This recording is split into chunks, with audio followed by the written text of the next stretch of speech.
और देखिए, पूनम पांडे की दिल्ली की रामलीला में मंदोदरी बनने पर बवाल मचा हुआ है। बीएचपी समेत कई हिंदू संगठनों ने रामलीला में पूनम पांडे के मंदोदरी किरदार को लेकर विरोध दर्ज करवाया है। लाल किला मैदान में होने वाली लव कुश रामलीला, पूनम पांडे यहां पर रावण की पत्नी मंदोदरी का किरदार निभाएंगी। अब बीजेपी और बीएचपी ने लव कुश रामलीला कमेटी से पूनम पांडे को हटाने की मांग कर दी है। आपत्ति जताते हुए पुनर्विचार करने की अपील यहां पर की जा रही है। उधर पूनम पांडे के किरदार पर लव कुश रामलीला कमेटी की तरफ से भी बयान सामने आया है, जिसमें यह कहा गया है कि अतीत को नहीं देखना है। पूनम पांडे को महिला सशक्तिकरण के तहत मंदोदरी का किरदार निभाने का मौका दिया गया है।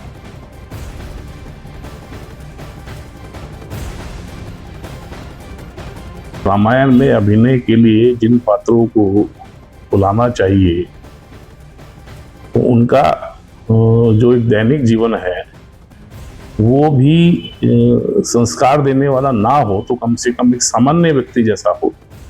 कम से कम ऐसे जिसको कहते हैं कि अश्लीलता परोसने वाले लोगों को रामायण के मंचन के लिए कम से कम नहीं बुलाना चाहिए। वहीं अयोध्या के साधु संत पूनम पांडे को मंदोदरी का रोल दिए जाने से बेहद नाराज है। क्या कुछ कहना है ये भी आपको सुनाएंगे, क्योंकि अभी तक में छवि की बात हो रही है और सार्वजनिक छवि पूनम पांडे की मंदोदरी से बिल्कुल अलग। पांडे का इतिहास रहा, फिल्मी दुनिया के में यह काम करने वाली है। उनकी कुछ ऐसी अभद्रता जैसी रही है जो सनातन संस्कृति में बड़ा आक्षेप आया था। ऐसे अमर्यादित चेहरा होने के नाते विरोध हो रहा है। जाहिर सी बात है, हमारे मर्यादा पुरुषोत्तम भगवान के द्वारा किए गए लीला, ऐसे लीला का किरदार निभाने के लिए जो मंदोदरी के रूप में चयनित करना, यह चिंता जैसी बात है। वो फिल्मों में काम कर चुकी हैं, वो कर भी रही हैं, तो अब उनके मन में इच्छा है कि मंदोदरी वाला रोल हम निभाएं। तो भाई, जब किसी ने रामलीला में कभी भूमिका नहीं निभाया और वो अगर पहली बार भूमिका निभा रहा है, तो कहीं ना कहीं गड़बड़ी भी हो सकता है और अमर्यादित के अनुसार हो सकता है। इसीलिए साधु संत विरोध इसलिए कर रहे हैं उनके पात्रता पर। और देखिए, हमारे साथ इस वक्त खास मेहमान हर्षा रिछारिया भी जुड़ रही हैं। हर्षा रिछारिया जी, किस तरीके से आप इस पूरे वाक्य को देख रहे हैं? क्योंकि जो कमेटी है उसका कहना है कि महिला सशक्तिकरण है, इसलिए उनको ये रोल दिया जा रहा है, लेकिन विश्व हिंदू परिषद कहता है कि दिनचर्या भी संस्कारों वाली होनी चाहिए, तब दिया जाए। क्या कहेंगी आप? जी नमस्कार। देखिए, बिल्कुल सही बात है कि उनकी दिनचर्या, अगर कोई ये बोले कि उनका अतीत था, अभी प्रेजेंट को हमें देखना चाहिए, तो प्रेजेंट में उन्होंने क्या कर दिया, मतलब हिंदू धर्म के लिए या सनातन धर्म के लिए, या अपने इमेज को उन्होंने चेंज किया, उन्होंने क्या किया प्रेजेंट में? कुछ नहीं किया। और जहां तक बात है महिला सशक्तिकरण की, तो अगर महिला सशक्तिकरण को ही हमें बढ़ावा देना है, तो बॉलीवुड में काम करने वाले बहुत से ऐसे एक्ट्रेस हैं जिनकी इमेज बहुत अच्छी है और उनको हम ले सकते हैं इस कैरेक्टर के लिए, इस मंदोदरी के रोल के लिए। बहुत अच्छे अच्छे नाम है ऐसे, तो उनको ना लेके एक ऐसे नाम को हम ले रहे हैं जिसकी इमेज आज भी प्रेजेंट में भी बहुत खराब है, जिनका हिंदू धर्म से, सनातन धर्म से कोई लेना देना ही नहीं है।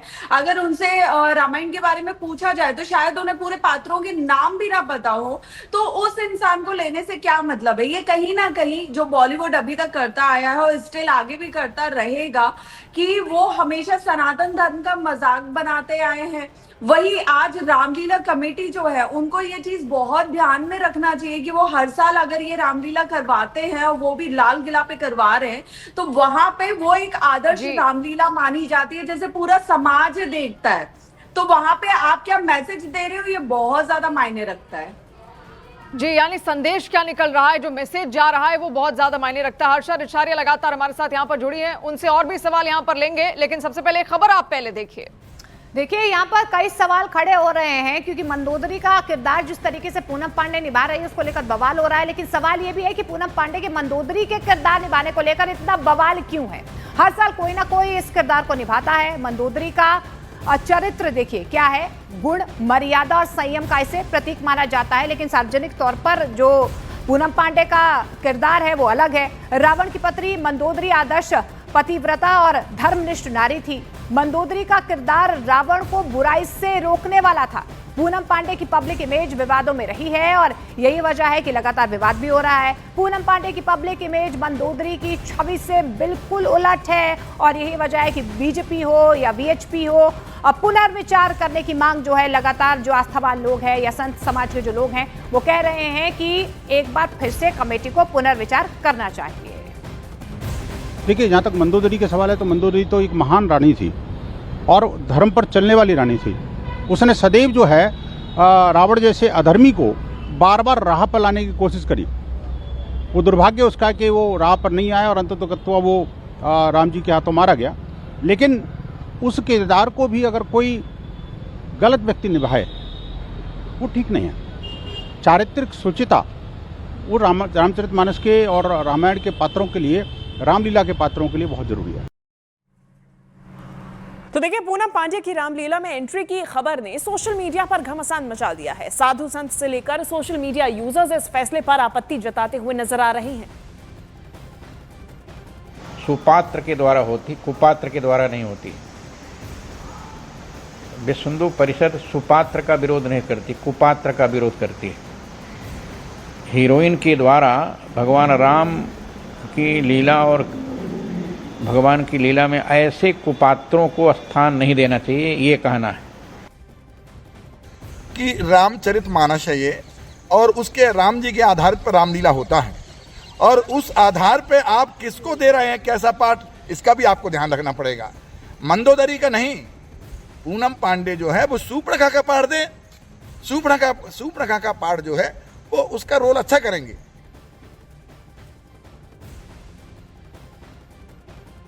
और हर्षा आचार्य लगातार हमारे साथ बनी हुई है। हर्षा, आपने सुना है कि किस तरीके से वीएचपी की तरफ से या संत समाज की तरफ से लगातार विरोध किया जा रहा है, लेकिन देखिए हर साल तो कोई ना कोई एक्टर जो है इस किरदार को निभाते हैं, तो पूनम पांडे के नाम को लेकर इतना विरोध क्यों है? वो तो कह ही रहे हैं उनके पास्ट को छोड़ दीजिए आप।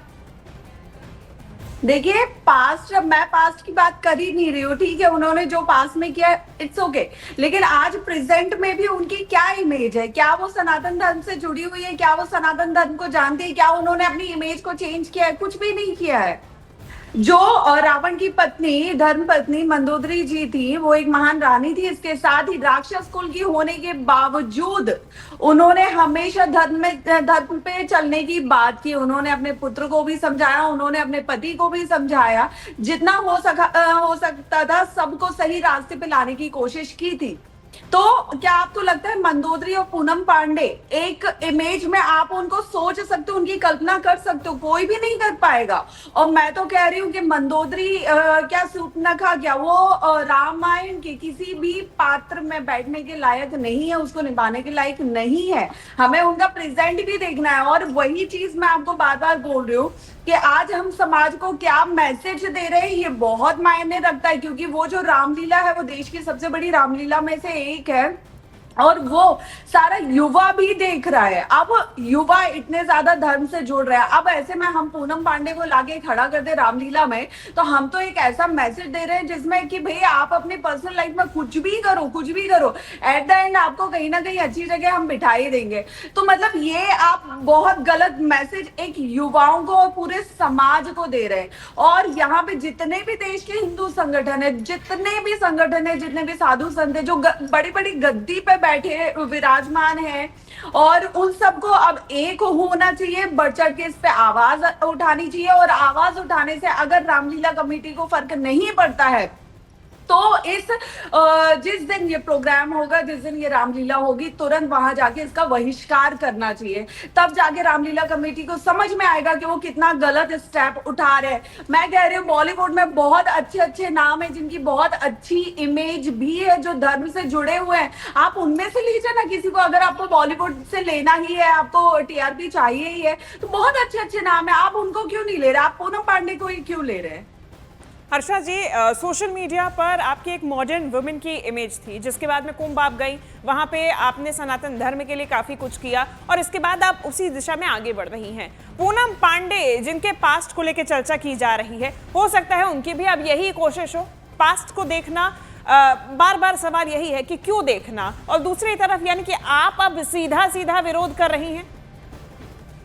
बिल्कुल, देखिए मेरे अगर पास को देखा जाए तो मैं एक एंकर रही हूँ। मैंने कोई भी अश्लीलता बहुत ज्यादा नहीं परोसी है, ना ही मेरी बिगली में कोई इमेज आपको मिलेगी कभी। ठीक है, तो अगर आप मुझे और पूनम पांडे को कंपेयर करोगे तो मुझे नहीं लगता ये बहुत ज्यादा सही है। कंपैरिजन नहीं, मतलब इमेज की बात हो रही है, पास्ट और प्रेजेंट इमेज की, कि किस तरीके से पास्ट को क्या देखा जाना चाहिए या दूसरा मौका दिया जाना चाहिए। मैम मुझे ना 2 साल से मैं सिर्फ और सिर्फ आप जाके देखिए मेरे सोशल मीडिया पे, मैं कितना मंदिर साधु संतों के बीच रही हूँ, मैं कितना अखाड़ों में गई हूँ, आश्रमों में गई हूँ। मेरा डाइवर्ट होना प्रभु की मर्जी थी और वो बहुत पहले से होता चला आ रहा था, जो धीरे धीरे टर्न हो रही थी मैं सनातन धर्म की तरफ, तब जाके मैं महादेव ने मुझे कुंभ में पहुंचाया है। यानी पूनम पांडे जी को पहले काम करना चाहिए, उसके बाद इस तरीके का किरदार निभाना चाहिए, आप कह रही हैं। आप पहले अपनी इमेज तो सही करो। आपकी आज भी इमेज क्या है वो पूरा देश जानता है। आज भी आप क्या कर रहे हो ये पूरा देश जानता है। आप पार्टीज कर रहे हो, आप नशे के एडिक्ट हो, सारी चीजें हैं, उसके बाद आप चाहते हो कि रामायण में आपको बिठाया जाए, उसका पात्र आपको दिया जाए, तो ये बहुत ज्यादा गलत है। जी हर्षा, जिस तरीके से सनातन की तरफ आपका झुकाव देखने को मिला, कुंभ में भी आप काफी ज्यादा पॉपुलर रही, उस तरीके से प्रेरणा भी युवा आपसे यहाँ पर लेते हैं। लेकिन जो इनका जो किरदार है, कह रहे हैं कि इनको शूर्पणखा का अगर किरदार दे दिया जाए, कई संत ये भी कह रहे हैं, तो आप उस पर भी क्या वाकिफ हैं उस बात से कि मंदोदरी का ना देकर शूर्पणखा का किरदार इनको दे दिया जाए? नहीं, मैं बिल्कुल भी इस चीज से रिलेट नहीं करती हूँ कि शूर्पणखा का भी इनको इमेज दिया जाए या पात्र दिया जाए, कैरेक्टर दिया जाए, क्योंकि भाई रामायण में इनके लिए कोई जगह है ही नहीं। आप पहले सनातन धर्म को समझो, तो आप जानो, तो उसकी विशेषताएं जानो, उसकी गहराई जानो, उसकी अहमियत जानो, वो कितना प्राचीन है। आप रामायण के बारे में तो जानो, आप मंदोदरी के बारे में तो जानो कि वो कैसी रानी थी, उनकी क्या इमेज थी, क्या छवि थी। आपने कुछ भी नहीं जाना, आपको कुछ भी नहीं पता। आप उठा के 4 सवाल कर लीजिए रामायण के बारे में और बता दीजिए वो कितना जानती है। अच्छा, अगर वो रामायण के बारे में जानती होंगी तो मैं कह रही हूँ कि आप उनको दे दीजिए वो कैरेक्टर, लेकिन उनको जानने तो दीजिए सनातन धर्म के बारे में, उनको जानने तो दीजिए रामायण के बारे में। जी हर्षा, अगर आपको कोई पात्र यहाँ पर करना होता, कोई किरदार का रोल यहाँ पर करना होता रामायण में, तो आप कौन सी किरदार को चुनती अपने लिए? देखिए, मैंने इसके बारे में बिल्कुल भी नहीं सोचा है, बिल्कुल भी नहीं सोचा है। अगर कोई ऐसा किरदार होता तो आप कौन सा किरदार प्ले करना चाहती? आपकी मर्जी। मैंने इस बारे में नहीं सोचा, सो सॉरी। कोई नहीं, बहुत धन्यवाद, बहुत शुक्रिया हमारे साथ जुड़ने के लिए न्यूज़ 18 के साथ। और देखिए जिस तरीके से सनातन के प्रति आपका झुकाव यहाँ पर देखने को मिला है, कई सारे वीडियोस भी आप पोस्ट करती रहती हैं, कई युवा आपसे प्रेरित भी होते हैं, लेकिन ये जो पूरा वाकया था, देखिए ये लगातार चर्चा में आया है। और हर्षा जी, एक और सवाल रहेगा कि चूंकि अभी इस बारे में आपने सोचा नहीं है, लेकिन किसी कैरेक्टर से आप ज्यादा प्रभावित होते हैं, किसी से कम? अगर रामायण की बात की जाए, इनके पात्रों की बात की जाए हर्षा जी, खासतौर पे महिला पात्र जितने भी हैं, क्योंकि महिला सशक्तिकरण की भी बात निकल कर आई, तो कौन सा ऐसा पात्र रहा जो आपको सबसे ज्यादा प्रभावित किया, या आपको लगता है कि प्रभावी एक पात्र है रामायण के अंदर? देखिए, अगर हम महिला पात्रों को देखें, जो हमारे रामायण में जो भी माताएं रही हैं, देवियां रही हैं, रानियां रही हैं, तो मैं माँ कौशल्या से बहुत प्रभावित हूँ, मैं उर्मिला माता से बहुत प्रभावित हूँ, और माँ सीता से तो पूरी दुनिया ही उनसे जुड़ी हुई है। तो अगर रामायण में देखा जाए तो रामायण में हमारी देवियों की और नारी सशक्तिकरण की बात करें तो बहुत ज्यादा उसमें देखने को मिलता है कि जिस तरह माँ सीता ने अपनी जिंदगी त्याग के, महलों को त्याग के अपने पति के साथ वन को चुना, उसी तरह माँ उर्मिला ने भी अपने पति के लिए त्याग किया, कि वो भी उस विरह के दुख को उन्होंने सहा है, उन्होंने देखा है, उन्होंने उस चीज को फेस किया है। तो रामायण की अगर हम बात करें ना, तो उसमें नारी सशक्तिकरण बहुत ज्यादा देखने को मिलता है। एक अलग छवि बेशक उसमें देखने को मिलती है, और हर किरदार से आप कुछ ना कुछ यहाँ पर जरूर सीखते हैं। बहुत शुक्रिया हर्षा, हमारे साथ जुड़ने के लिए, अपना वक्त यहाँ पर देने के लिए बहुत शुक्रिया।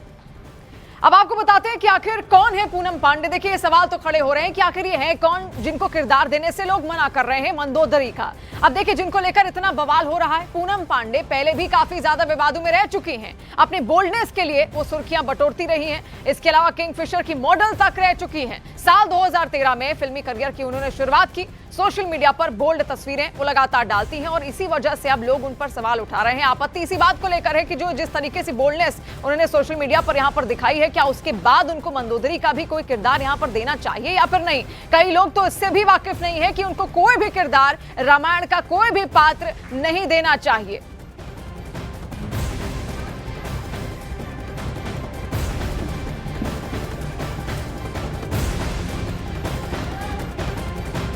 और रामलीला में पूनम पांडे के मंदोदरी का किरदार निभाने को लेकर बीजेपी सख्त रुख अपना रही है। बीजेपी के विधायक और सांसद इस मुद्दे पर क्या कह रहे हैं, आपको सुनाते हैं।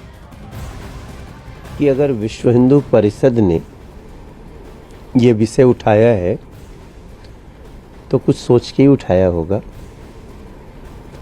समिति इसका संज्ञान लेगी, इतना मुझे विश्वास है। और मेरा विचार भी है कि अगर वीएचपी ने कुछ प्रोग्राम, कुछ बात रखी है तो उसका बातचीत करना चाहिए। अनुरोध करूंगा, उनसे संपर्क मैंने किया है और वो दोबारा पूर्ण उस पर विचार कर रहे हैं, क्योंकि ये जो लोग हैं ये सिर्फ कमर्शियल इस चीज़ को समझते हैं। पूनम पांडे जो है ये कमर्शियल नहीं है, भावनाओं की आस्था का विषय है। तो इसमें ऐसा चलेगा नहीं और मुझे पूरी उम्मीद है कि कमेटी उस पर सही निर्णय लेगी।